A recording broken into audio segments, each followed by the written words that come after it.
GBay is so unique, unlike any other inland lakes around it, and also the other Great Lakes. They all have amazing fishing, but what makes Georgian Bay stand out is its raw, untouched character. It feels wild. It's just endless terrain.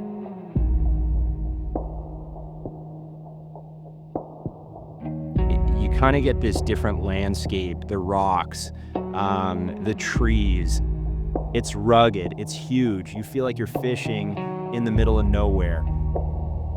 You can almost never see a boat on some days where you're running around, you're hitting your different areas, and it gives you that feeling of total solitude. And it's just you in the landscape of Georgian Bay.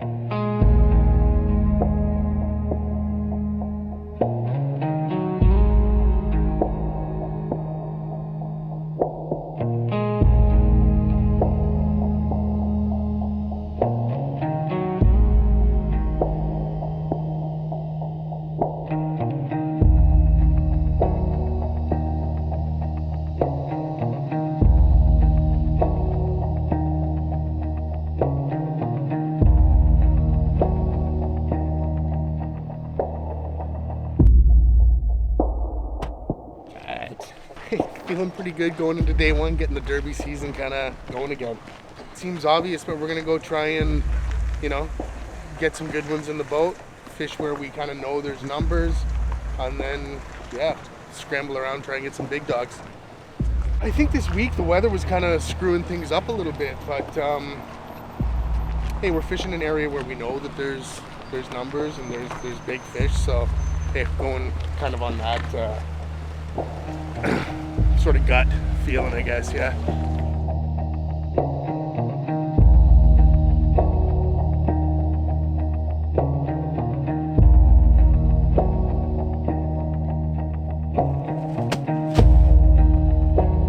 I could go back to bed, to be perfectly honest with you, but we're out here. Yeah, unfortunately, I only got out last Saturday on opener. We didn't really find anything that day. Went looking for some stuff, but didn't pinpoint anything, so probably gonna fish a little bit of pass today, see what happens. I figure we'll find some fish. What quality? That's the question, but there's gonna be fish there. To what extent is gonna be the real challenge, so. First time I've ever done anything like this. I'm not a fisherman. Not at all. It's gonna be fun. Scary as hell, man. But you know what? We'll go out. I usually good for one. Not saying I'm getting anything, but I'll have fun. I'm counting on him to show me everything.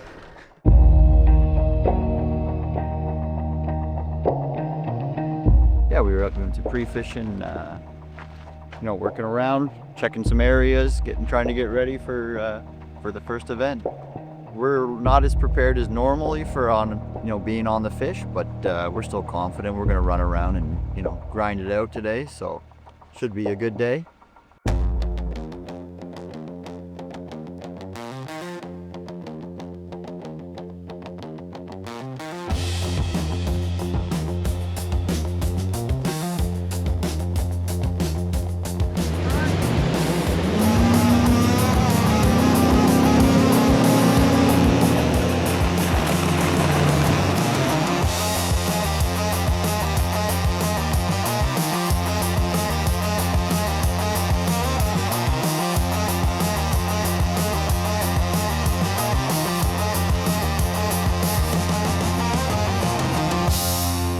Yeah.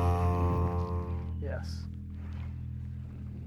Not that big. Not big, but It's a start. sign of life. Sign of life, yeah. Here it comes. Super timey. So right out of the gates at a Penetang, I think the weather played a major role in a lot of where the guys may have stumbled out of the gates, I'm just talking collectively as a group, it was still cold, the water temps were down. It just like that warm summer weather hadn't kicked in yet. And I know a lot of these guys fishing the series, they rely on that for those fish to start setting up and just, you know, start to begin moving, those fish moving towards their summer areas. You guys edit that to make that fish look a little bigger or what? Appreciate that. Thanks. Thank you. Georgian Bay, it's a large body of water. There's just so many spots, endless. Everything looks good. And the fish move a lot. They migrate. And you never know, a wind direction could change that. I mean, I have no idea what changes it, but they move a lot and you gotta like be on the pulse of those fish. And it's tricky. But when you get them, you can get the right ones and they're big and there's lots of them and you can just have magical days out there. That's what keeps me coming back. And you know, there's a lot of dead water too. You got to put in your time and to find where they live. But it's an incredible fishery if you put in the time to learn where and how to catch the fish. What do you think? You want to just keep working this, or Well, let's like work like this front edge. sure? Back to We the haven't island. we haven't worked the front end. Here. All right. And then carry on. So maybe hucking those blades around a little bit too. Good catch. Just a bit behind him. Yeah, he sees it. Oh, there's another one behind him too. There. Hopefully he partook.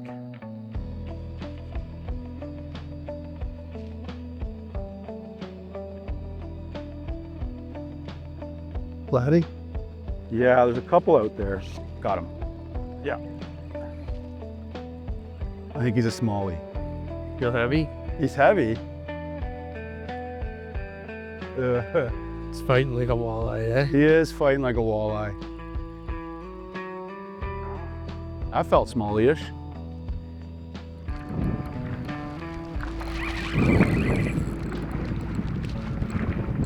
Yeah, it's gonna be a walleye.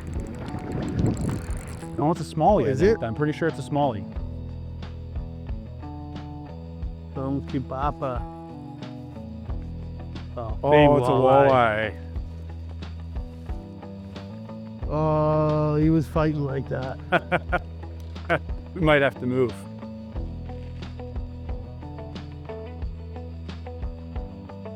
Taking care of him for me? Taking care of the boys. Nice. Yeah. Yeah, if you're in a walleye tournament, they're great.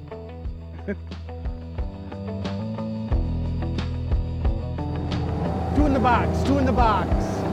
I knew the bite was gonna be like this, man. It's just, but I got nothing else this time of year. Hey, Like, it's good water too. I I feel like we're coming into some of the best of it. yeah.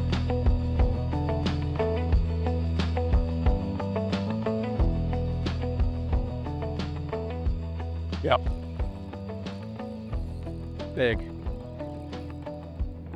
Big brownie. I think he's a brownie. I mean, look where he came from. yeah. Like, No, it is a brownie. I can see him. you see him? Yeah. It confirmed. He's not that big. Not that big, but Here, he's not big at all. Hang it. he's the right color though. Come on. He's right. Yeah. Oh, he's small. He's small. Thought he was big. Still need fun. Well, that's good though. There's one up shallow. Right? Right? Yeah. Real nicely done. Real nicely done. Maybe his mom's up. We can get 10 bites like that and weigh them all. Be amazing. In good shape.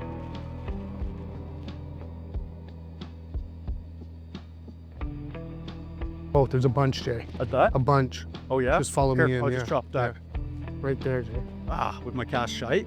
Yeah. They're like right here. I just. There's a bunch. Is there a bunch? 4 or 5 of them. Yeah. Okay, follow here. my Let swim me bait in. move the boat off. There he is. Okay. Yeah. Big one? Well, it feels all right. That's the one? Our best one of the day, anyway. That doesn't say much. Doesn't say much. Spot locked. Yeah. There's another one with him. Oh, that's a big one. Yeah. That's the one I want. Here you go. Whoa. Oh, we'll get this guy. But would you hurry up? I'm trying to. Come on, buddy. Okay, There we here, go. let me go for it, buddy.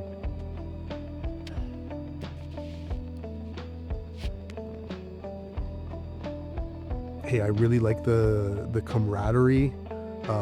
Not only fishing with the same guy for all the events, but fishing against the same competitors for all the events.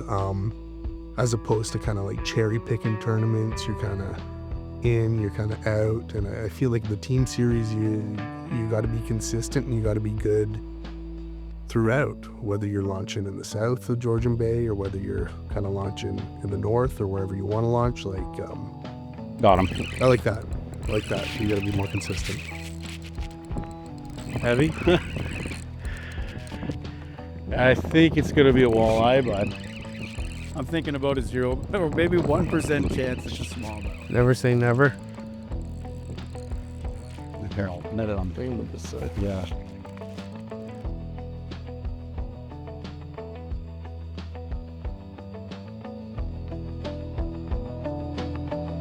Wrong species.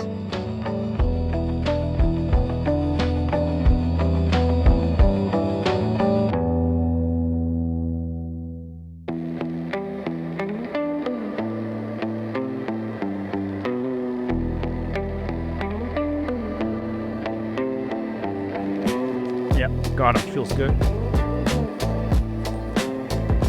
Oh, he's not humongous, but he's better than what we got.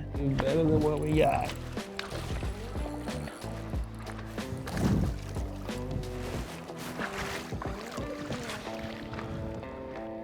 He's a big. Oh my God. Yeah, so the morning's been pretty slow for us. We've, I think we have 5 in the well. We got They're 5. not, but they're not big. So Nothing to be proud of. yeah, we're just struggling to find the right bites. The bite's slow for us.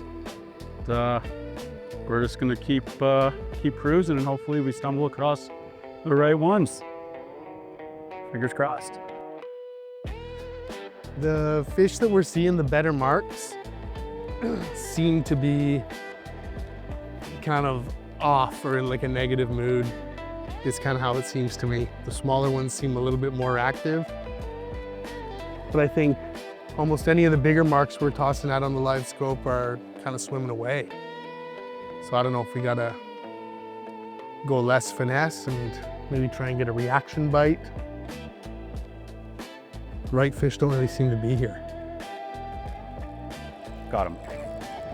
Smallie, I think. Oh no. Oh, he's that's not a good bad. one. Watch your line there, Darce. You're... Oh yeah. How about that?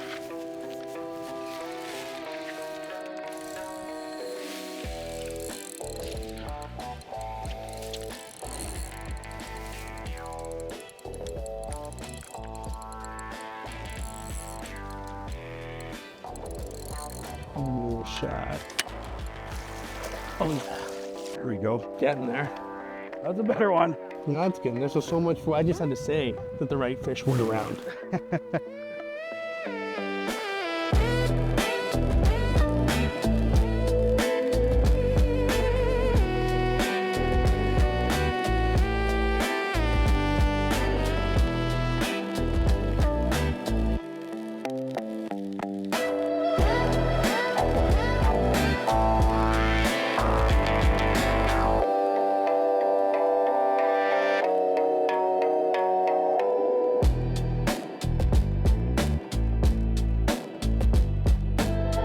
So going into this season, having Jay and Darcy as team lead betters, Kenny and Brad as team cables, we really wanted to have a third team to kind of round off the storylines, the filming, and everything that we're doing.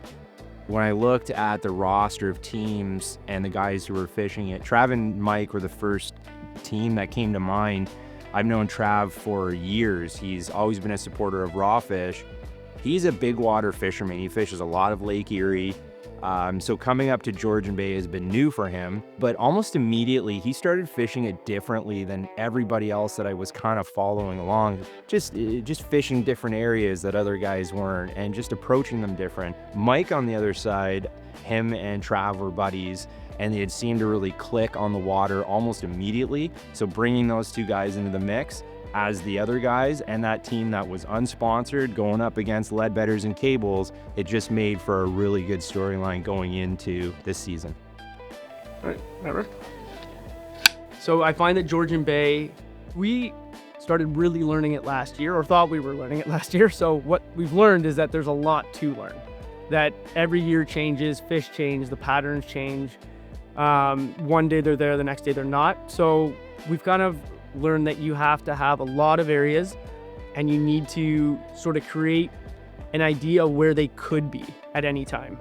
If they're not there, we can scramble, but we have an idea of where we should go next. And if they're not there, where we should go next, and we're able to sort of put it together.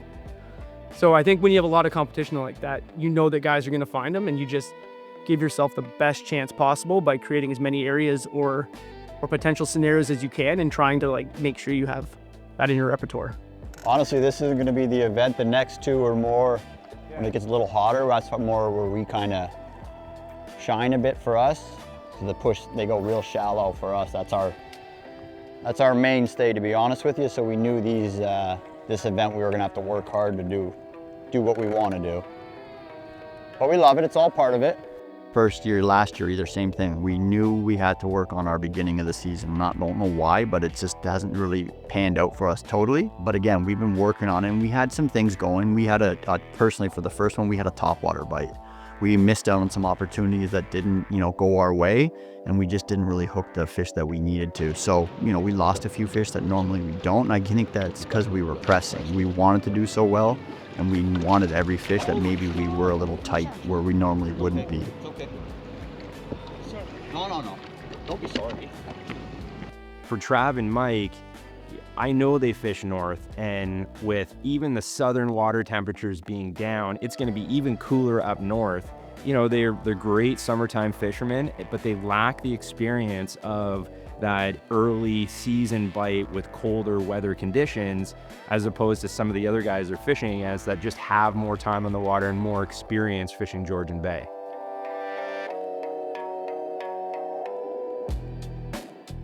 The water was cold from, all the way up north to, it was a little warmer here, probably around 7 degrees warmer, I would say. So a little more weed growth here I found than or anywhere else. The spots that we normally do have were basically ghost towns. And again, I think that's a lot to do with the water temperature and, just the time of year, what they're foraging on and things. Oh, Mikey and I, we don't hide anything. We're shallow guys. We're gonna be making a run, and we're gonna be pounding the shallows until the fall. So that's how we roll from now on out.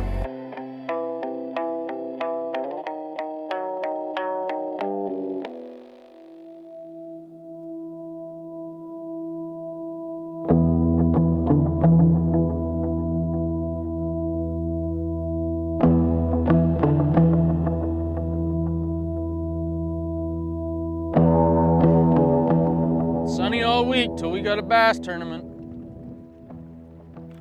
We were able to get 5 pretty early though, like within a half hour.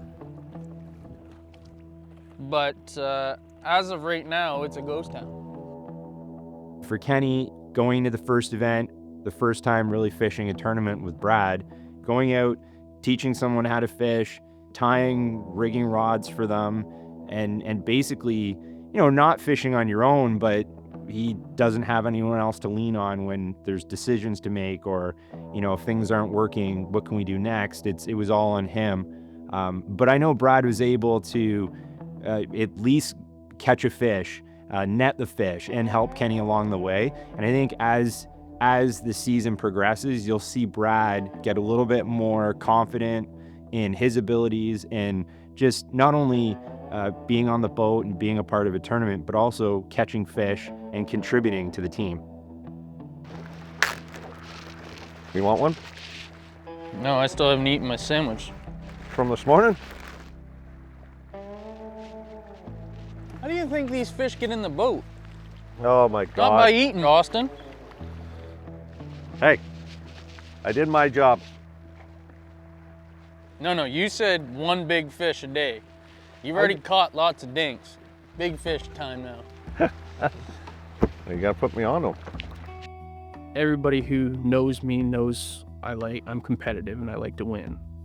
When you're fishing against the quality that we're fishing in the series, you got to be okay with losing, because there's some big sticks in this series, some very good fishermen who have a lot more time on their hands to be able to pre-fish than I do. I don't hold that against any of them, but I mean, it's great, but I wish they didn't. I think Dad handled the season very well. He has 0 experience fishing tournaments. To be honest with you, he has 0 fishing experience in general. His experience fishing is like, hooking a minnow bobber off the side of a tin tippy. I used to tease him all the time. I'm going to bring a bobber and that's it. And he said, if you ever bring a bobber, I'm leaving you to where you are. But I didn't realize how much work there is that goes into tournament fishing.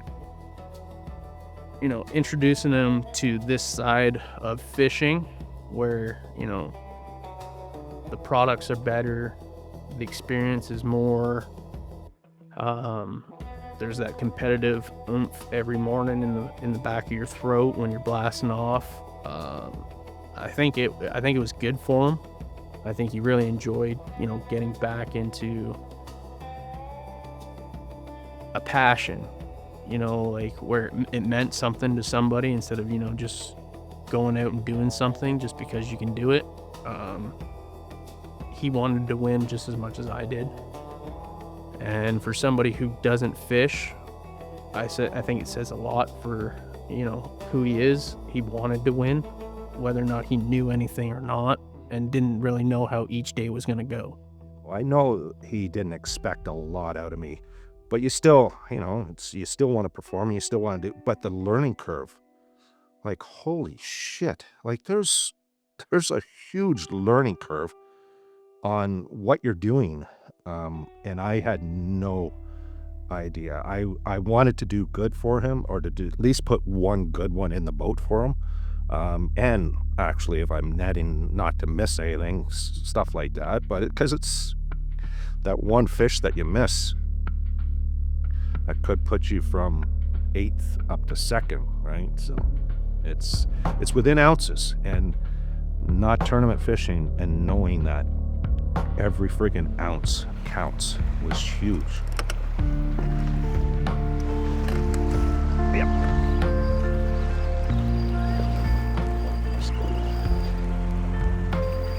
Oh yeah, B, that's a good one. Right? That's a good one. Just keep him pinned.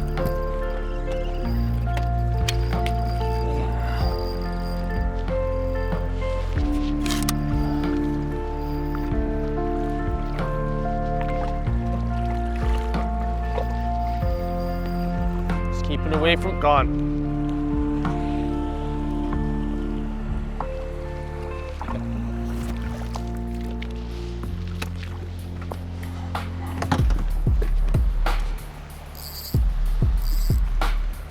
That was one of the learning curves that I had to learn, because I guess I was maybe pulling a little too tight, and then I released a little bit, and not understanding the whole scenario. But Kenny, when there was times I lost a fish and he just looked at me, sort of thing. But that one there hurt him, and because he knew what it meant, that fish meant to what we had in the box and the potential of where we would have been.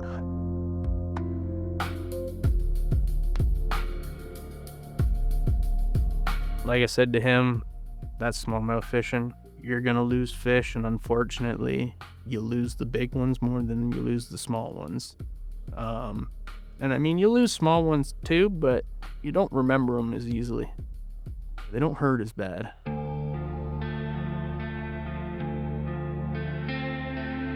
We had like the hardest day. No, It's a real tough day. Yeah. yeah. Led by your team of Jay Forsyth and Darcy. 5 fish for 1983. I saw that fish and it was much bigger than our smallest one in our box, by at least 2 pounds. We had some good fish, but you know, that one for sure would have helped us out. Get back to the ramp and you start talking to the other anglers and you hear how much of a difficult day it was. They were hard pressed to get 20 as well. So we're on Georgian Bay. You can make that next cast and do the same thing again and get that fish to the boat. So there's lots of good fish out there, but it was good for him to kind of see how important each hook set, each fight, each net job, how important it is for your ending day place. But it's trying to eliminate those days so that we are going to be here for the classic at the end. 5 fish for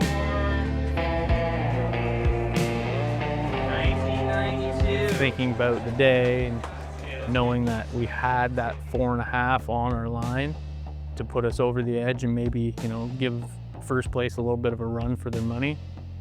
Yeah, it sucks, but I mean, it's happened before. It's not something that I'm not used to. That's tournament fishing. You know, I want to win every event. You know, I don't want to be middle of the pack, and I don't want to fish just to make the classic. I want to fish to win. If I don't make the classic because of those decisions, then it is what it is. But, you know, you can't win a tournament if you're fishing for second.